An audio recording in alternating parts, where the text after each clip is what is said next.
আজকের এই ভিডিওটি তাদের জন্য খুবই ইন্টারেস্টিং এবং তাদের জন্য একটি খুবই খুশির খবর টাইপের ভিডিও যারা ক্লাস 11 বর্তমানে পড়ছে এবং যারা ট্যাব সংক্রান্ত তথ্যের জন্য অধীর আগ্রহী ছিলে, যারা ট্যাব কেনার 10,000 টাকার জন্য অপেক্ষায় ছিলে, তোমাদের সকলেরই জন্য আজকের এই ভিডিওটা খুবই ইন্টারেস্টিং এবং খুবই গুরুত্বপূর্ণ অলসো আজকের এই ভিডিওটি। চলো ভিডিওটিকে শুরু করা যাক। আমার নাম বিক্রম, তোমরা সকলে দেখছো বিক্রম পাল ইউটিউব চ্যানেল। তো চলো ভিডিওটিকে শুরু করা যাক। ভিডিওর প্রথমে একটি কথা বলবো, যারা এখনো পর্যন্ত চ্যানেলটিকে সাবস্ক্রাইব করোনি সাবস্ক্রাইব করে নিও। এটা totally free of cost, but subscribe করা থাকলে তোমরা regularly time to time updates পেয়ে যাবে তোমাদের এডুকেশন রিলেটেড, তোমাদের স্কলারশিপ রিলেটেড, আরো বিভিন্ন টাইপের। ওকে, তো ফার্স্ট অফ অল তোমাদের সকলকে বলে রাখি, এই যে ট্যাব স্কিম, এটার অ্যাকচুয়াল যেই নাম সেটা হলো তরুণের স্বপ্ন প্রকল্প বা তরুণের স্বপ্ন স্কিম বলতে পারো। এবং এই 2025-এর স্কিমটি কিন্তু অলরেডি পাবলিশ করা হয়ে গেছে। এবং আজকে আমি যেই ভিডিওটি বানাচ্ছি, আজকের তারিখ হচ্ছে 26 তারিখ, অর্থাৎ 26শে জুলাই। এবং প্রতিটি স্কুলে আজ থেকে 2-3 দিনের মধ্যে, কিছু কিছু স্কুলে তো আজকেও নোটিশ কিন্তু পাবলিশ করে দেওয়া হবে, কিন্তু বেশিরভাগ স্কুলে 2 থেকে 3 দিনের মধ্যে কিন্তু ফর্ম দেওয়া শুরু হয়ে যাবে তরুণের স্বপ্ন স্কিমের। কারণ আমি যেটা তোমাদেরকে বলেছিলাম যে ট্যাব কেনার যে তোমরা 10,000 টাকা পাও, তো এর জন্য স্কুল থেকেই ফর্ম ফিল আপ করতে হয় এবং স্কুলেই জমা করে দিতে হয়। ঠিক আছে, এবার এই সম্পর্কিতই তোমাদের কিছু বিশেষ তথ্য আগের থেকে জানিয়ে রাখছি, যখন তোমরা স্কুলে গিয়ে অ্যাপ্লাই করবে, যাতে তোমরা কোনো ভুল ত্রুটি না করে থাকো। ঠিক আছে, তো চলো সম্পূর্ণ ভিডিওটিকে স্টেপ বাই স্টেপ আমরা একটু জেনে নিই। ফার্স্ট অফ অল তোমাকে দুটো ফর্ম ফিল আপ করতে হবে। এবার একটা গোটা কিন্তু নোটিশ দেওয়া হয়, সেটা কিন্তু স্কুলের হেডমাস্টার মশাইদেরকে দেওয়া হয় বা স্কুল ডিপার্টমেন্টকে দেওয়া হয়। ওটা পাবলিকলি কখনো পাবলিশ করা হয় না। কিন্তু তাও তোমাদের সকলকে আমি কিছু কিছু স্টেপ বলে দিচ্ছি এবং ওই সকল স্টেপ অনুযায়ী তোমরা কিন্তু করবে, তার বাইরে কিছু করতে যেও না, আদারওয়াইজ কিন্তু তোমাদের টাকা পেতে অসুবিধা হতে পারে। ওকে, প্রথম যেই ফর্মটা, সেখানে হচ্ছে গিয়ে তোমার নাম, তোমার ডিটেলস, তোমার স্কুলের অ্যাড্রেস এবং তোমার ব্যাংক ডিটেলস, সেগুলোকে কিন্তু সাবমিট করতে হয়। ঠিক আছে, একে একে ওইটাও ক্লিয়ার করে বলছি, জাস্ট ওভারভিউটা নাও। এবং সেকেন্ড যেই ফর্মটা রয়েছে, সেটাতেও তোমাকে তোমার ব্যাংক ডিটেলসটাকে ক্লিয়ারলি দিতে হবে এবং তোমাকে একটা ডিক্লিয়ারেশন ফর্ম, ওটা বেসিক্যালি ফিল আপ করতে হয় যে আমার নাম এটা, আমি এই স্কুলে পড়াশোনা করি, আমার এই ব্যাংক ডিটেলস এই ইত্যাদি। হ্যাঁ, এবং তারপরে তোমার গার্জিয়ানের সিগনেচার এবং তোমার সিগনেচার দেওয়া লাগবে। পাশাপাশি তোমাদের দুটো জেরক্স লাগবে, একটা হচ্ছে তোমার আধার কার্ড বোথ সাইড জেরক্স এবং আরেকটা লাগবে তোমার ব্যাংক পাসবুকের জেরক্স। ঠিক আছে, এই দুটো সিম্পল তোমাদেরকে ফর্ম ফিল আপ করতে হবে।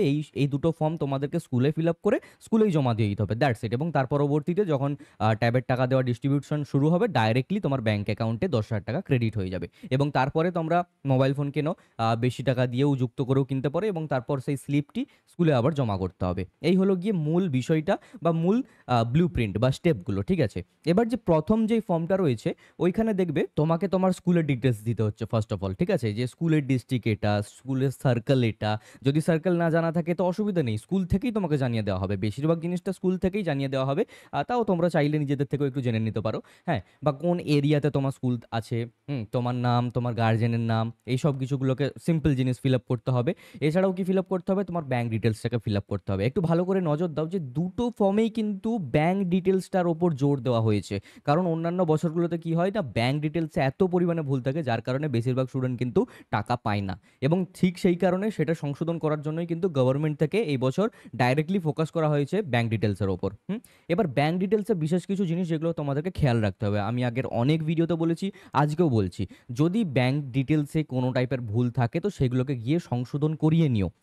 অনেক সময় কি হয় না, আমাদের ব্যাংকের যেই মেনটেনেন্স, সেটা না করার জন্য ব্যাংক ব্লক করে দিতে পারে, অ্যাকাউন্ট ফ্রিজ করে দিতে পারে। এছাড়াও কি হতে পারে যে মিনিমাম অ্যামাউন্ট না থাকার কারণে ব্যাংকের কোনো প্রবলেম হতে পারে।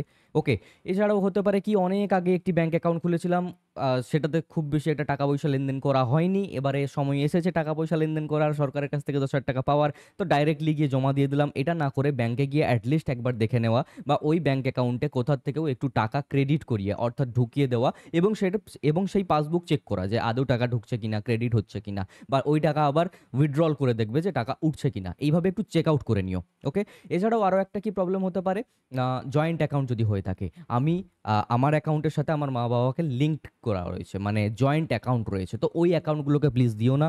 এবং যেগুলো খুব লোকাল ব্যাংক সেইগুলোকে দিও না। অনলাইনে বিশেষ কয়েকটা ব্যাংক রয়েছে, Jio payments bank, Airtel payments bank, এই সকল ব্যাংকগুলোকে দেবে না। ওকে? এইগুলোকে মাথায় রাখতে হবে। তো তাহলেই ব্যাস তোমাদের ব্যাংক অ্যাকাউন্টের কোনো আশা করি সমস্যা হবে না। এবার সেকেন্ড যেই ফর্মটা রয়েছে, সেকেন্ড ফর্মে তোমাদেরকে কি করতে হবে না, ওটা একটা ডিক্লারেশন ফর্ম বেসিক্যালি, যে আমি এই স্কুলেরই ছাত্র এবং আমি তরুণের স্বপ্ন যে স্কিম সেটাতে এপ্লাই করছি এবং যার কারণে হেডমাস্টার মশাইয়ের কাছে একটা আবেদন দেওয়া। ঠিক আছে? এই হলো বিশেষত এই ফর্মটি এবং ওখানেও তোমাকে তোমার নাম দিতে হবে।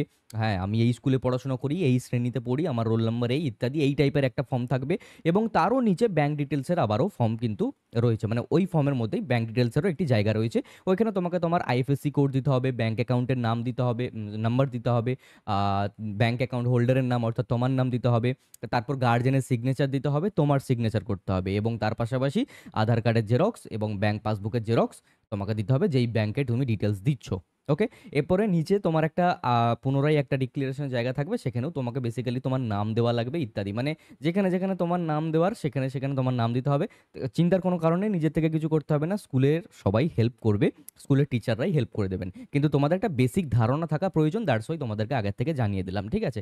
তো এই বেসিক্যালি ৪ টে কাগজ তোমাকে সাবমিট করতে হবে। ৪ টে কি? নাম্বার 1 একটা ফর্ম যেটা বললাম, নাম্বার 2 একটা ফর্ম যেটা বললাম, থার্ড হচ্ছে তোমার আধার কার্ডের জেরক্স যেটা বললাম এবং ফোর্থ হচ্ছে তোমার ব্যাংক পাসবুকের জেরক্স যেটা তোমাদেরকে বললাম। তো এই বেসিক্যালি এই ৪ টে ডকুমেন্ট তোমাদেরকে ফিল আপ করতে হবে।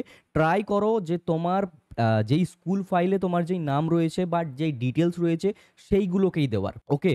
কারণ তুমি স্কুলে অ্যাডমিশন নিয়েছো সেই প্রুফ অনুযায়ী তোমাকে টাকা দেওয়া হচ্ছে, নাকি তুমি যেইটা ফর্ম ফিল আপ করে দিয়ে দেবে সেটা। ওকে? তোমার ধরে নাও স্কুলের নাম রয়েছে, আমার ধরো যেমন বিক্রম পাল নাম রয়েছে। তো ধরো আমি স্কুলে নাম জমা দিয়েছি বিক্রম পাল। ওকে? এবং ধরো আমার আধার কার্ডে নাম রয়েছে বিক্রম কুমার পাল। তো তুমি এখন ফর্ম ফিল আপ করার সময় তুমি যদি ভাবো যে আমি নাম দিয়ে দিই বিক্রম কুমার পাল, তো সেক্ষেত্রে কিন্তু রিজেক্ট হয়ে যাবে। তুমি টাকা পাবে না। ওকে? তো স্কুল ফাইলে যেই নাম রয়েছে, স্কুল ফাইলে যেই ডিটেইলস রয়েছে, প্রত্যেকটা ডিটেইলস, সেটা অ্যাড্রেস হতে পারে, সেটা যা কিছু হতে পারে। ওকে? সেইগুলোকে সাবমিট করার চেষ্টা করো। আদারওয়াইজ টাকা ঢুকতে অসুবিধা হয়ে যাবে। যদি এইসব নিয়মগুলোকে ভালো করে মেনে নাও, যদি এইসব নিয়মগুলোকে ভালো করে ক্লিয়ারলি সাবমিট করে দাও, তুমি তোমার ১০,০০০ টাকা খুব শীঘ্রই পেয়ে যাবে। ওকে? এবার দুর্গাপুজোর আগেও পেতে পারো, দুর্গাপুজোর পরেও পেতে পারো। কিন্তু তোমাকে তোমার ফর্ম, তোমাকে তোমার ডিটেইলস ভালো করে সাবমিট করতে হবে। স্কুল টিচার্সরা হেল্প করবেন ঠিকই, কিন্তু তোমাকেও সাবধান থাকতে হবে, তোমাকেও সতর্ক থেকেই ফর্ম ফিল আপ করতে হবে। ব্যাস এগুলোকে করো, তাহলেই তুমি তোমার টাকা পেয়ে যাবে। ওকে? আজকের এই ভিডিওটা ছিল এই পর্যন্তই। যদি ভালো লাগে তাহলে লাইক করো, শেয়ার করো, কমেন্ট করো। অবশ্য সেই বন্ধুকেও এই ভিডিওটিকে শেয়ার করো যে কিনা ১০,০০০ টাকা পেতে চলেছে এবং তোমরা সবাই মিলে একসাথে মোবাইল ফোন কিনতে চলেছো। ওকে? দেখা হচ্ছে পরবর্তী কোনো এক ভিডিওতে নতুন কিছু টপিক নিয়ে। সকলেই ভালো থেকো, সুস্থ থেকো। বাই।